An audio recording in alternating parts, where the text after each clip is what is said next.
Man, thank God these NBA playoffs are flying fast so I can fucking forget about them. Because a lot of these NBA playoffs have really sucked. There were a couple good series and a couple good games here and there, but but overall, a majority of the games sucked ass. So many fucking blowouts. But in the end, we have finally reached the Mecca, the NBA Finals. We started with 16, ended with 2. We're down to 2 to decide who will win the championship.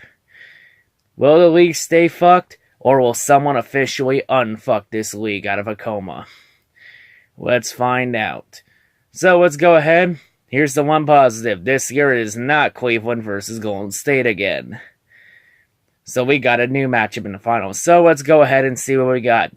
First off, hailing from the West. Oh, whoopee. Golden State in another finals appearance. What a shocking turn of events. Let me just put my stun face on. Yay. To be perfectly honest, I think everyone and their mothers and their grandmothers and their great-grandmothers fucking predicted Golden State would make the finals back in July. Which just show how fucking predictable the Western Conference has now gotten. About as fucking predictable as my fucking piss now. Like, seriously, what is the point of fucking team building? What is the point of seeding? None of that fucking matters when Golden State's just gonna fucking run all over your asses. And pull some bullshit magic to come out on top.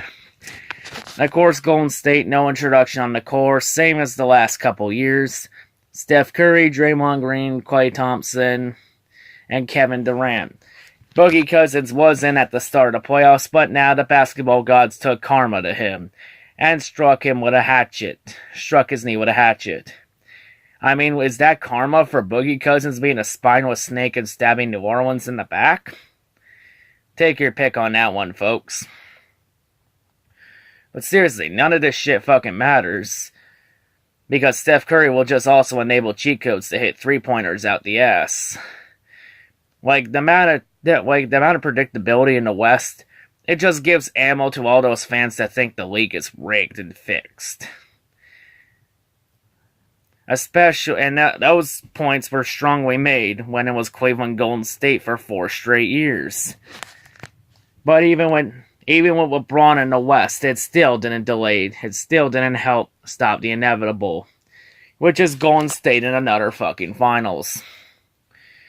Like, seriously, when over a third of the league is deliberately tanking to win the draft lottery, there is a massive problem. Over a third tanking to win the lottery, that is not a healthy league by any stretch of the imagination.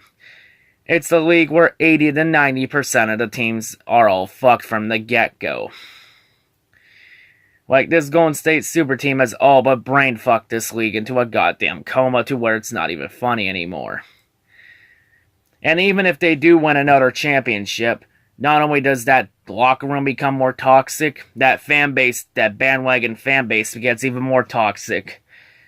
For toxicity levels from another championship, we're talking levels of Chernobyl from that fan base. Like, it's just gonna get that bad. And those fans are gonna become super cocky and arrogant to where it's just gonna be fucking ridiculous. Like, seriously, what is the fucking point of this anymore? I mean, Golden State's just gonna find a way to come out on top. And keep in mind, Golden State's only a super team because Kevin Durant is a spineless snake that stabbed Oklahoma City in the back. Hell, in the third round against Portland, Golden State didn't even have Kevin Durant or Boogie Cousins, and they still swept the Trailblazers. Which just proved that they never needed Durant or Cousins to even be successful.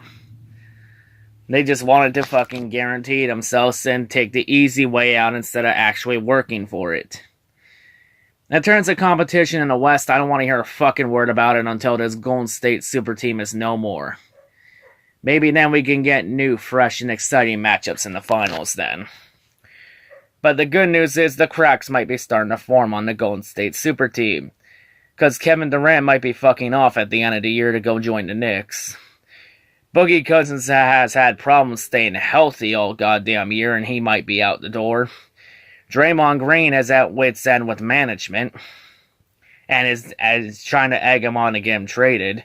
And they're probably going to do it just to show how big their balls really are. Even if Golden State wins another championship, this team and roster will still find something to bitch about. Same deal with the fan base. Even despite the fact they own over half the goddamn league.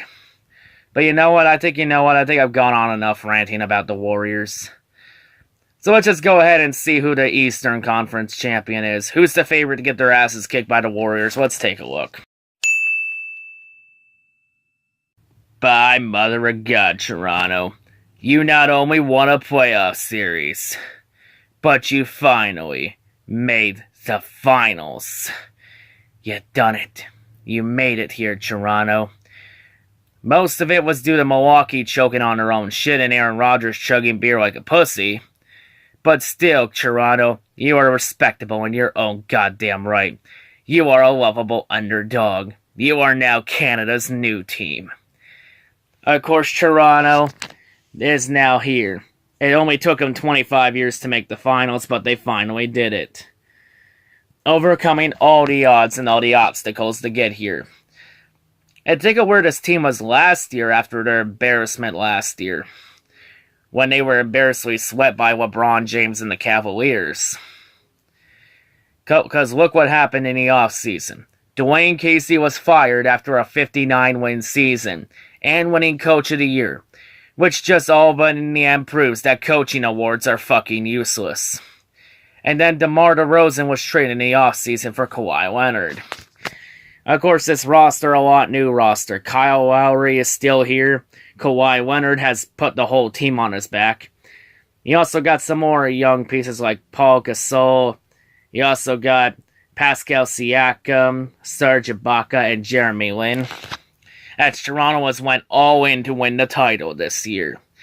Like Drake's song, God's Plan, the basketball gods truly have a plan for this franchise. As it looks like at the moment, they are finally smiling down on you bastards.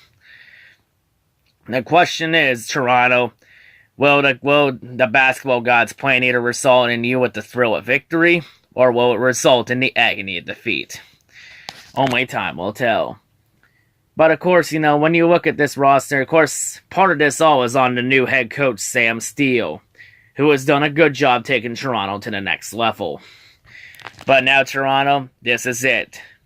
And to be honest, this could be your last one and only shot at the title with this core. Because in the offseason, a lot of this core is set to be free agents. Kawhi Leonard, it might take winning the title to keep Kawhi Leonard here in Toronto. And if you don't win the title, he might be fucking off. Kyle Lowry might be taking the Oregon Trail elsewhere.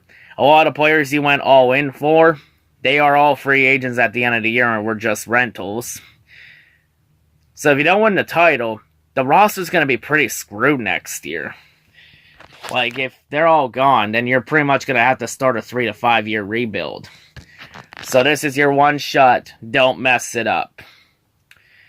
If I look at this team, I compare Toronto to the late 80s Detroit Pistons, the bad boy era. Because remember, the fan base in that time was demanding for a basketball championship winning team. And the Pistons, around for the longest time in the 80s, the Pistons came close to making the finals, only to fall short. And when the Pistons finally did break through and make the finals, it was a great moment for the city and the team and the fans. And of course, what happened with those bad boy Pistons? They end up winning back-to-back titles in 1989 and 1990. They became a dynasty, and yeah, you get the rest. The rest was history. Like a lot of similarities from this year's Raptors to those Pistons in the bad boy era. Because the Toronto fan base has been demanding for a basketball championship winning team.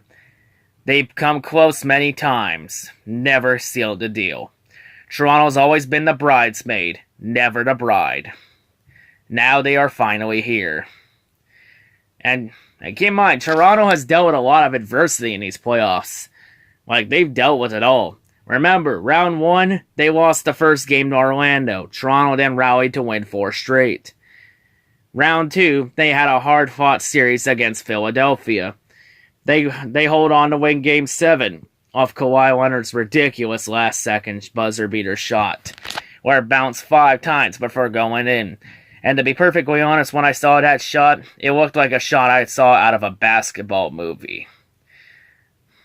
And then remember, round 3, they were down 2-0 against Milwaukee heading back to Jurassic Park. And then Toronto rallied to win 4 straight to get here. So here's the question, Toronto. Is this the year you finally end that legacy of failure? Or will the clock strike midnight and will Golden State win it all? Only time. We'll have to wait and see. So for this year's finals, oddly enough, this was actually the finals I actually predicted. I told you all at the start of the playoffs that it was going to be Golden State Toronto. Lord and behold, here we are. Told you all. Never doubt my knowledge, folks. Or could that be just beginner's luck? I don't know, take your pick, folks. But yeah, I guess this just somewhat shows how predictable the league is. I mean, the East was a bit unpredictable. I just happened to come out with the lucky pick. But yeah, the $1 million question. Will Golden State win another championship? Or will Toronto officially be the heroes we all want them to be and unfuck this league? Canada is the NBA's last hope to dethrone the Golden State Warrior overlords. Who will win? To be perfectly honest, folks, don't get fooled by the experts' analysis on the Raptors. I wouldn't sleep on the Raptors. I think this series is going to be a lot closer than people think it will be. Like, Toronto has home court advantage in the playoffs. They also swept the regular season series against Golden State. And we've seen this Golden State team crack under pressure and have a lot of drama in the locker room. And I think that could catch up to them eventually. Like, if Toronto does win the championship and end their legacy of failure, I won't be too pissed.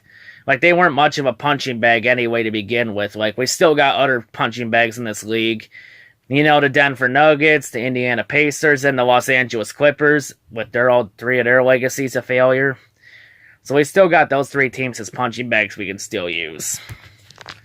But yeah, I want Toronto to win a championship. I want this Golden State team to lose. I don't want the Warriors to win another championship and then for that fan base to get even more fucking toxic than it already is. Toronto, you are our last hope to win the championship. Don't let us down. In terms of prediction, you know where I stand. I think you know what's coming. Fucking hate the Warriors. I want this fucking team to lose. Want that bandwagon fan base to fucking crash in a ball of flames. Nothing would please me more than to see the Warriors go down in flames. That's why I think the Warriors are going to beat the Raptors in a clean sweep. Yep, you heard it here first, folks. This was the prediction I had in that finals bracket at the start of the playoffs, so here we are. You knew I was going to stick with it. So there you go, Golden State. You got jinxed. So yeah, good luck to all the Raptors fans, especially Acetaker. Hope everyone has a great day. Peace out, and Jinxin, don't fail me now.